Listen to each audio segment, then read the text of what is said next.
Yo everyone, welcome back to the channel. Hope you're all doing well.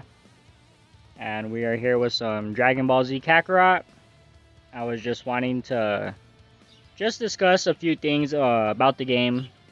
Certain things I like, dislike, a little discussion. So let's just go ahead and get into that. So like first off, if you're new to the series, new to games, the show, everything, Kakarot is a perfect game pretty much because it's an RPG and it goes over pretty much almost the whole storyline, up until a certain point. It's not going to go over all the newest stuff, of course, because it's based on Dragon Ball Z or whatever. But it does its part, it goes over a lot of details, it's not all too into detail, but it does its part. So that being said, if you buy the game, you're going to have fun with it. I guarantee that. It's not too difficult of a game. Leveling up your character can be a little bit of a hassle, like if that's not your type of thing, like if you don't excuse me, if you don't enjoy doing that, then you're probably gonna struggle a little bit. But I mean, if that's your kind of thing, then I mean it shouldn't be a problem. But I mean, if you're just playing on console and you have no internet, then you're probably gonna struggle quite a bit, not gonna lie. But if you have internet, if you have access to internet and you're able to get some of the DLC packs and all that, then it should be a lot easier, especially if you get the Whis and Beerus pack, the first DLC or whatever, and able to go and train with them or whatever, and they give you certain capsules and items that'll give you a lot more experience faster, and which I didn't figure that out until not till like a while later. I haven't figured out everything about the game all down to detail, like with the how you get the, I forget what it's called, but with the community board and how you can put all the characters on there and you can level up certain ones or whatever. I'm not exactly all too sure how that works.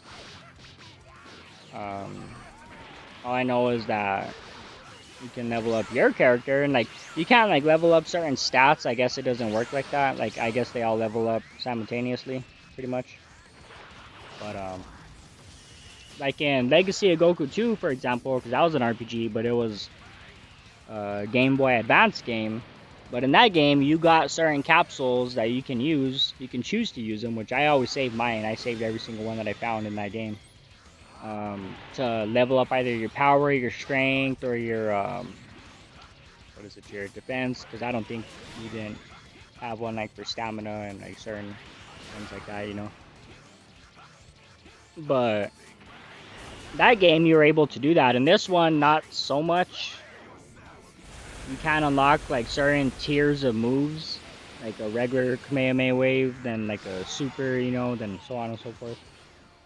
So it's still fun. I mean, the graphics look good, everything looks good, it plays good, especially on the Series X. I mean, on the One X, it played great. Never, no complaints, not once. I used to play it quite often. Everything looked good. It even loaded it relatively quick on the One X, on the Xbox One X. On the Series X, it's a whole nother story. Like, if you have the disc in, it'll load pretty much instantly. If you have the game digitally, which I have both, I have the disc and digital or whatever, because I had bought the ultimate version, digital, all, whatever. Y'all know what I mean. But, yeah, it'll take a little while longer to load that way. It's not so bad, but I do kind of see a little bit of a difference. But I mean, other than that, the game plays good, whether if the disc is in there or not. And on the Series X, I mean, it plays fantastic. I mean, I can't really say no other words about it. I mean, I don't see not too many hiccups in the game. I mean, with Dragon Ball games, going back, I mean, you're bound to see some glitches in the game. Sometimes certain frames can mess up or just little things like that. In this game, they're rarely even noticeable. I mean, you might see something, but I doubt it. You know what I mean? So that being said, the game itself, it's structured really well. It looks really well. It plays really well. And it has a lot of potential. I can see a remake of this game, a number 2, you know. Or if they just want to keep adding on to this one, that can be fine and good. They can just keep updating the graphics. They just like with GTA 5. I mean, look at how long the online has been around for. How many years? And they just keep adding and keep adding. To this day, they keep adding content. And with this game, the same can be done with that. You know, it depends on the developers and the studios and financial and all that, you know, like if they have the proper funds to do everything. Which I would imagine this is Dragon Ball. I mean, this is one of the largest series in the world at the moment. And I'm pretty sure a new show has been confirmed along with some movies. I'm not all entirely too sure on that. But, I mean, if you go and watch certain YouTube channels discussing that, I mean, it's basically been confirmed. So, we have to wait and see.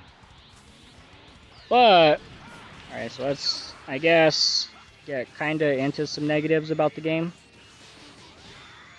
Alright, so where should we start? I would say the lack of character use, customization, things like that. So, for example, like there's characters in the game you should be able to play as if you want to fight against other characters. So if I wanted to use Golden Frieza, I should be able to do that. And if I wanted to fight against Super Saiyan Blue Goku or Vegeta or a fused character at that, you know, I should be able to do that. Rumor has it that the Nintendo Switch, because they're getting this game on the Switch or whatever, and that they're going to be able to play as fused characters.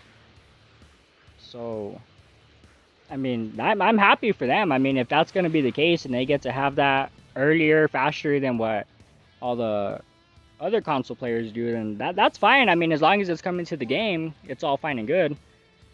Let me see. Content. There is some content that should have been in the game at the start. I'm not gonna lie about that. The Trunks DLC, that whole thing right there, that should have been in the game.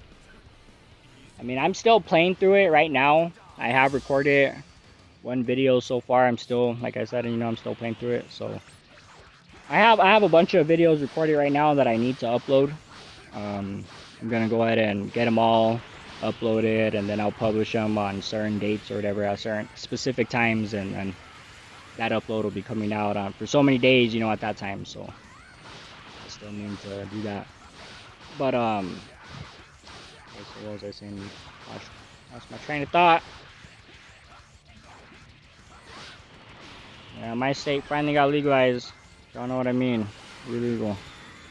But anyway, the Trunks saga, I mean, it should have been in there, in my opinion, because like in the Legacy of Goku 2, the little Game Boy game, the RPG, that's in there. You know, it's in there from the start, and you get to play as, like, it's the same as this game. Like, you get to play as Goku, you know, Vegeta, Piccolo, Trunks, Gohan. At the end, Goku dies, and you lose Goku, and you take over as Gohan. You don't get to go into his ×2 form at will, you know, just whenever you're fighting Sal in that game.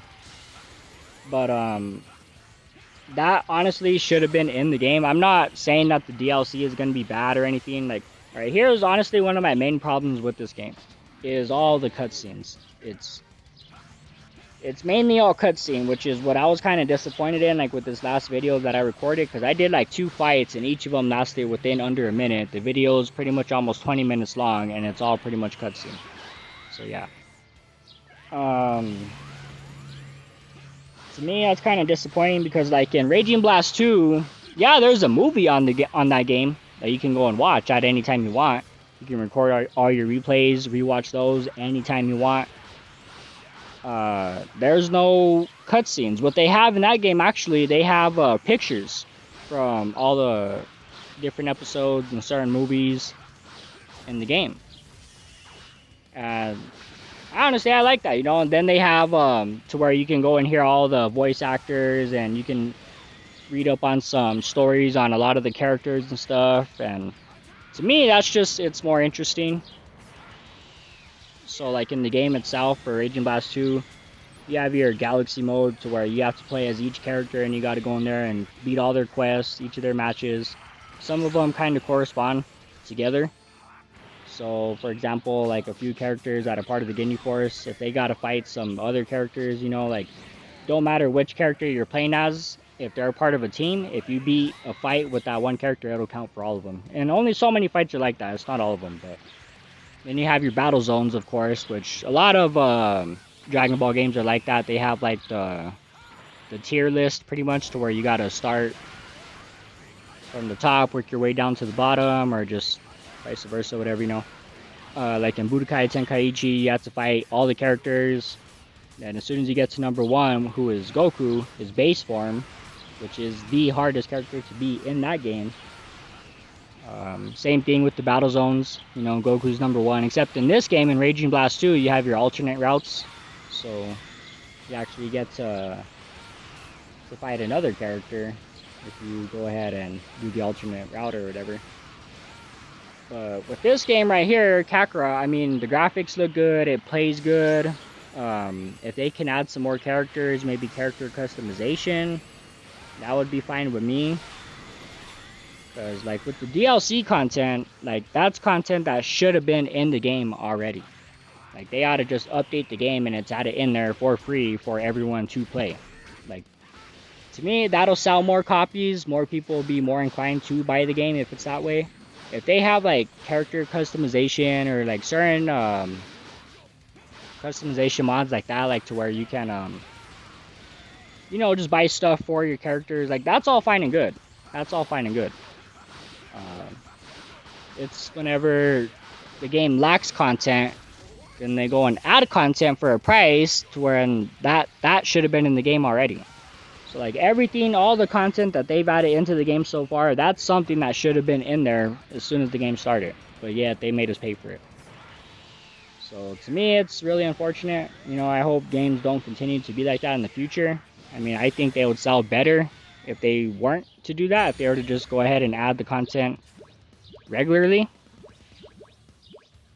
But these are just my personal opinions and takes on the matter. If you guys have any of your own, please let me know down in the comments. If you enjoyed this video and you want to see more videos like this, please let me know for sure. I might make a couple more. If they don't do too well, then you know, just whatever. Just upload regular gameplay, you know, no commentary, no nothing. Yeah, so I hope y'all enjoyed the video. If you did, please consider hitting the like button. To subscribe if you're new. Really would appreciate it. Help the channel grow. We'll grow the Shady Army, Shady Nation. Hope y'all have a good one. Stay safe. Be with your families. You know, y'all can follow me on Xbox Network, because it's not Xbox Live anymore. It's the Xbox Network. So if y'all ever want to play a game, you know, I can see what y'all are into, and maybe we can play some Call of Duty or Battlefield or just something. But I'll catch y'all on the next one. Peace.